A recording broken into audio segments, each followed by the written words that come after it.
बिस्मिल्लाहिर्रहमानिर्रहीम। अस्सलाम वालेकुम नाज़रीन, मैं हूं अहमद फवाद और आप देखते हैं मुझे मेरे यूट्यूब चैनल और फेसबुक पेज पर। नाज़रीन, आज दो अहम खबरें हैं जो मैंने आपके साथ शेयर करनी है। आप अपने थंबनेल पर भी देख रहे होंगे। सबसे पहली खबर चेयरमैन सेनेट सादिक संजानी के हवाले से है, और वो ये है कि क्या अपोजिशन की जानिब से तहरीक अदम एतमाद लाने का फ़ैसला उनकी जानिब से किया गया है। इस्लामाबाद हाई कोर्ट का फ़ैसला भी इस हवाले से आया है। यूसुफ रज़ा गिलानी की जानिब से, पीपल्स पार्टी की जानिब से जो एक दरख्वास्त दायर की गई थी, फ़ैसला क्या आया और उसके बाद क्या सूरत हाल पैदा हुई है तहरीक अदम एतमाद के हवाले से, वो आपके सामने रखूँगा। बड़ी ख़बर है। और दूसरे नंबर पे आपके साथ मैं ये शेयर करूँगा कि शेख रशीद जो कि वज़ीर दाखिला हैं, उन्होंने नवाज़ शरीफ की वापसी के लिए बड़े इक़दामात उठा लिए हैं और 2 ख़त जो है उनकी जानिब से लिखे गए हैं। वो ख़त किसे लिखे गए हैं और उन खतूत में क्या लिखा गया है, ये आज के इस व्लॉग में मैं आपके साथ शेयर करूंगा। आगे बढ़ने से पहले नाज़रीन, अगर आपने मेरे चैनल को सब्सक्राइब नहीं किया तो इसे सब्सक्राइब कर लें ताकि मेरी हर आने वाली वीडियोस जो हैं वो आप तक बर वक्त पहुँच सकें। सबसे पहले चेयरमैन सेनेट सादिक संजानी के हवाले से बात करता हूँ। यूसुफ रज़ा गिलानी की जानिब से इस्लामाबाद हाई कोर्ट में दरख्वास्त दायर की गई थी कि जो 7 वोट मुस्तरद हुए हैं उन्हें मुस्तरद नहीं होना चाहिए। इसलिए इस्लामाबाद हाई कोर्ट क्या करे, वो जो सेनेट का इलेक्शन है उसे कलअदम करार दे, या वो जो 7 वोट हैं वो यूसुफ रज़ा गिलानी के हक़ में उन्हें डाल दे ताकि वो जीत जाएं और सादिक संजानी को अपने ओहदे से हटा दें। इस पर इस्लामाबाद हाई कोर्ट की जानिब से एक फ़ैसला आया है और बड़ा एक ज़बरदस्त फ़ैसला आया है। चूँकि मैं इस्लामाबाद हाई कोर्ट को एक अरसे से कवर कर रहा हूँ और जो मौजूदा चीफ़ जस्टिस हैं जस्टिस अतर मिनल्ला, इनकी अदालत में मैंने रोज़ाना की बुनियाद पर बेशुमार केसेस जो हैं वो इनके कवर किए हैं। और चीफ़ जस्टिस अतर मिनल्ला की जानिब से बहुत सारे ऐसे केसेस सामने आए हैं जिनमें मैंने ख़ुद उनके ये रिमार्क्स सुने हैं कि जो अदालत है, एक तो उन्हें सियासी मामलात में उसे ना धकेला जाए, और दूसरा हमेशा चीफ़ जस्टिस अतर मिनल्ला की जानिब से ये कहा गया है कि जो पार्लिमान के मामले हैं वो पार्लिमान ख़ुद पार्लिमान के अंदर हल करे, उसे अदालतों में ना लेकर आए। ये एक जो है वो बहुत सारे ऐसे केसेस मैंने ख़ुद कवर किए हैं जिसमें चीफ़ जस्टिस अतर मिनल्ला की जानिब से ये रिमार्क्स सामने आते रहे हैं। और जब ये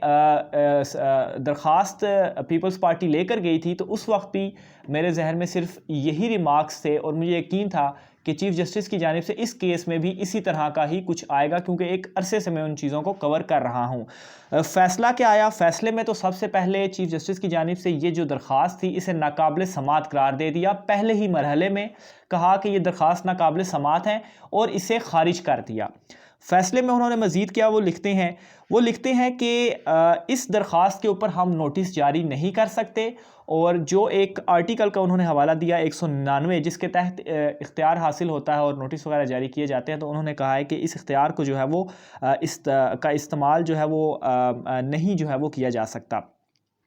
दूसरे नंबर पर चीज़ वो ये कहते हैं कि अदालत तवक्को करती है कि मुंतखब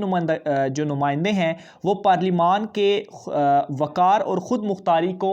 बरकरार रखेंगे। यानी कि ये पार्लिमान का वक़ार है और पार्लिमान को अपने वक़ार का ख्याल रखते हुए जो फ़ैसले हैं अपने वो पार्लिमान के अंदर ही करने चाहिए, अदालतों में उन्हें नहीं लाना चाहिए। फिर इसके अलावा इस फ़ैसले में भी जो मैंने आपको सियासत के हवाले से बात की, जो कि गुज़श्ता कई बहुत सारे ऐसे केसेस में ये कहते हैं, रिमार्क्स देते हैं, इस फ़ैसले में भी उन्होंने यही बात कही कि सियासी क़यादत अदालतों को ऐसे मामलात में मुलव्वस किए बग़ैर तनाज़ात का हल निकालने की कोशिश करे। यानी कि ये सियासी जो क़यादत है वो इस तरह के मामलात को यहाँ पर ना लेकर आए। आगे वो ये कहते हैं कि आइन में दिए गए इख्तियारात और इस्तेहकाक का इस्तेमाल करते हुए सियासी क़यादत तनाज़ात का हल करे। यानी कि जो इसका आइनी तरीका है, और आइनी तरीका क्या है वो भी बड़ा ज़बरदस्त है और वो भी फ़ैसले में लिखा गया है और वो मैं आपको बताऊँगा। और फिर उसके बाद जो तहरीक अदम एतमाद वाली मैंने इस वीडियो के शुरू में बात की, मैं उसके ऊपर आऊँगा और उस हवाले से भी आपको मैं बताऊँगा। अच्छा, मज़ीद आगे ये कहते हैं कि अगर अक्सरियत मौजूद है तो PDM نہ صرف چیئرمین سینٹ کو ہٹا سکتی ہے بلکہ یوسف رضا گیلانی کو چیئرمین سینٹ بنا بھی سکتی ہے۔ یہ اسلام آباد ہائی کورٹ کے فیصلے میں لکھا ہوا ہے۔ پی ڈی ایم چونکہ یہ دعویٰ کر رہی ہے کہ یوسف رضا گیلانی کو زیادہ ووٹ ملے نا، 7 ووٹ مسترد ہوئے، تو اگر وہ یہ سمجھتی ہے کہ ان کی اکثریت ہے تو وہ عدالت میں آنے کی بجائے پارلیمان کا مسئلہ ہے، اسے پارلیمان میں آئینی طریقے سے حل کرے۔ اور وہ طریقہ کیا ہے کہ آپ کے پاس اکثریت موجود ہے، آپ کیا کریں، تحریک عدم اعتماد لے آئیں۔ چیئرمین سینٹ جو موجودہ ہیں صادق سنجرانی کے خلاف آپ تحریک عدم اعتماد لے آئیں۔ یہ جو آپ کے ووٹ جو آپ کہتے ہیں کہ وہ یہ مسترد نہیں ہونے چاہیے تھے، غلطی سے لگ گئے تھے، تو وہی جو لوگ ہیں وہ دے دیں واپس، تحریک عدم اعتماد لیں صادق سنجرانی کے خلاف، اور پھر یوسف رضا گیلانی کیا کریں، وہ دوبارہ سے اس کے اوپر الیکشن لڑیں اور یہ لوگ وہ غلطی دوبارہ سے نہ دہرائیں، تو یوسف رضا گیلانی جو ہے وہ کیا ہو جائیں گے، چیئرمین سینٹ منتخب ہو جائیں گے۔ یہ عدالت کے فیصلے میں یہ چیز لکھی ہے۔ عدالت نے کہا ہے کہ عدالت میں نہ لیکن پارلیمان میں، یہ پارلیمانی طریقہ ہے، یہ آئینی طریقہ ہے، یہ آپ استعمال کریں۔ پھر اس کے بعد عدالت کیا کہتی ہے؟ عدالت مطمئن ہے کہ آئینی طریقہ کار کے استعمال سے واضح ہو جائے گا کہ ان 7 سینیٹرز نے آپ کو ووٹ دیا تھا۔ یہ عدالتی فیصلے کے الفاظ ہیں جو میں آپ کے سامنے رکھ رہا ہوں۔ یہ عدالت کہہ رہی ہے کہ اگر آپ کو یہی اتنا ہی وہ ہے 7 ووٹوں کا، تو آپ ایک آئینی طریقہ استعمال کریں، تو پھر آپ کو یہ بھی معلوم ہو جائے گا کہ ان لوگوں نے 7 ووٹ آپ کو دیے تھے کہ نہیں دیے تھے۔ لیکن پیپلز پارٹی کو یہ معلوم ہے کہ یہ مسلم لیگ نون اور مولانا فضل الرحمان صاحب جو ہیں یہ انہی کے سینیٹرز تھے، اور انہوں نے جان بوجھ کر یہ ووٹ ضائع کیے، چونکہ وہ نہیں چاہتے تھے کہ یوسف رضا گیلانی جو ہیں وہ چیئرمین سینٹ بنے۔ کیوں ایسا نہیں چاہتے تھے؟ وہ جو ویڈیو کال ایک لیک ہوئی اور آصف جس میں مسلم لیگ نون کے رہنماؤں والی باتیں، وہ میں اپنے پچھلے ویلاگز میں آپ کو بار بار بتاتا رہا ہوں کہ وہ نہیں چاہتے کہ پنجاب میں جو ہے وہ آصف زرداری کو جو ہے وہ مقبولیت ملے یا چیئرمین سینٹ جو ہے وہ ان کا آئے، اور اسی بنا پر جو لڑائیاں وغیرہ میں نے اس کے اوپر کافی جو ہے وہ ڈیٹیلز اپنے پچھلے ویلاگز میں کر چکا ہوں۔ تو یہ عدالتی فیصلہ اور عدالت کے الفاظ ہیں کہ اگر آپ، اور یہی وہ بیسس تھیں جن کی بیسس پر یہ جو درخواست تھی وہ خارج کی گئی۔ اچھا، اس کے علاوہ ناظرین میں آپ کو شیخ رشید کی جانب سے جو 2 خط لکھے گئے ہیں، وزارت خارجہ کے جو سیکرٹری ہیں برائے یورپ، ان کو خط لکھے ہیں نواز شریف کے حوالے سے، اور ان خطوط میں یہ کہا گیا ہے کہ وزارت خارجہ جو ہے وہ جو برطانیہ میں ہائی کمیشن ہے اس کے ذریعے سے یہ معلوم کریں، یہ تفصیلات معلوم کریں کہ نواز شریف جو کہ واپس نہیں آ رہے اور علاج کی غرض سے گئے تھے، تو وہاں پر وہ جو علاج کر رہے ہیں کہ کیا وہ کس ہسپتال میں علاج کر رہے ہیں،